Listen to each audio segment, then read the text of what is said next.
Nandito tayo ngayon sa kabilang dulo ng bypass, Gimba bypass.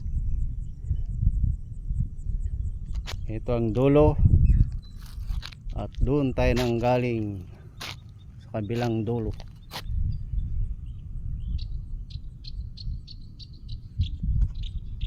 Semento na, 1 kilometro, mahigit 1 kilometro.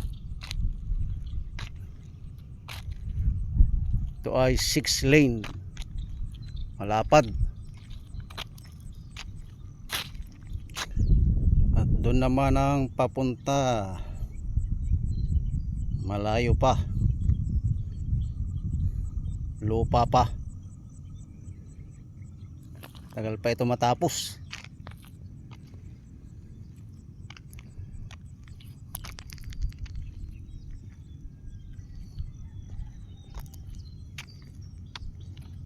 Yan, may biyak sa gitna.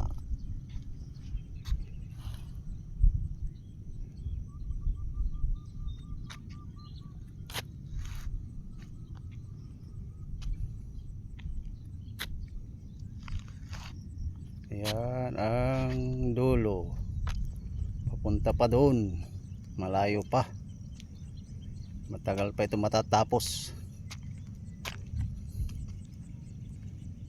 Mga 5 taon pa. Ayan, napakalaking karsada para maibsan ang traffic sa Gimba, bayan ng Gimba. Okay, thank you for watching.